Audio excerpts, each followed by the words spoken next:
Yeah, so I'm a professor in marine, earth, and atmospheric sciences. And this semester, with the help of Carrie, I was really looking at how we can use online instructional tools to increase students' acquisition of technical vocabulary. And I know probably learning vocabulary is kind of a bad word, right? No one likes to memorize a bunch of stuff, but I think really most of us who, especially in the sciences, vocabulary is really how we do a lot of stuff. We communicate, it's kind of how we think. We're going to ask questions and try to answer questions. A lot of that ends up being kind of centered around vocabulary. So it's kind of a critical skill that sometimes maybe gets a bad rap.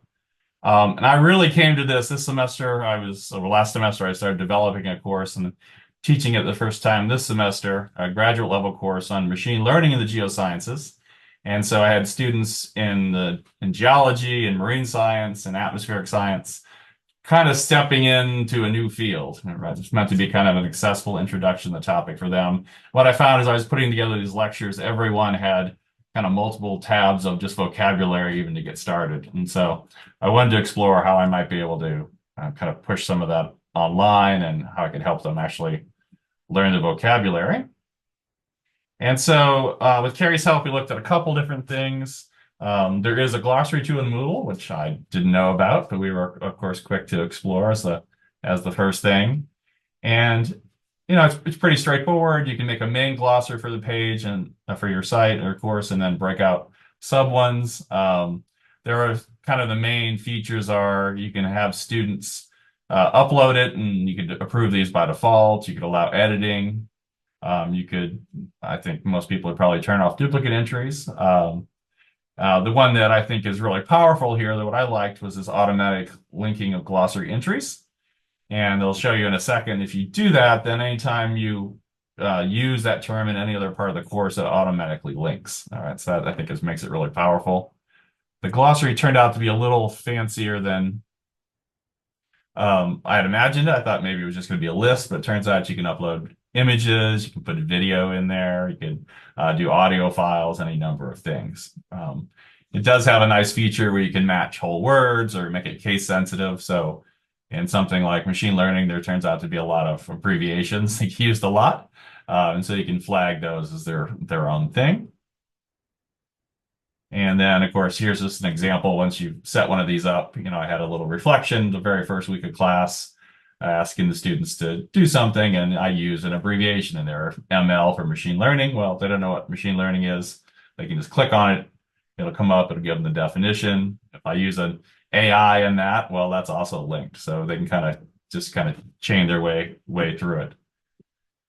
So that was the main glossary tool we looked at. I didn't implement it fully this semester, but I think I have this long list of terms now from all the lectures together. And so the way I think I'll probably use this next spring when I teach this course again is to kind of set up a base glossary. I don't really like the idea of students populating a glossary. It seems a little bit like busy work, but I think if I put the main terms up there that I thought they needed to know, then potentially it could be an assignment, or if a student comes along a term that they don't know or isn't defined in the glossary, they can add it. So that's sort of what we're thinking there.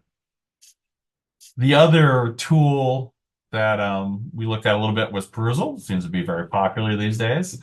And the reason that we got into Perusal a little bit is I have this assignment right now where the students, again, they come from different disciplines and kind of subdisciplines in the geosciences.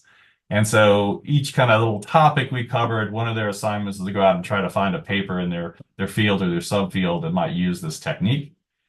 And so in this work, that I think the students did it. Actually, they got a lot out of kind of looking through the literature in their subfields.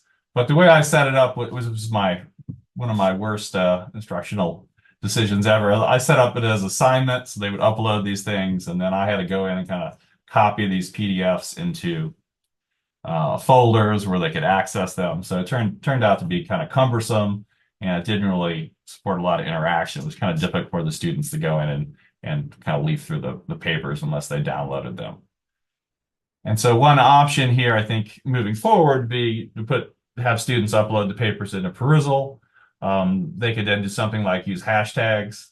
So, for example, of paper here using a k-means clustering, well, they could do hashtag clustering, hashtag k-means, and then once that's filled out, if they go to the hashtag list, they simply click on that and they get, I only have one in here as a little example, but they would get a list of every paper essentially where that hashtag was flagged.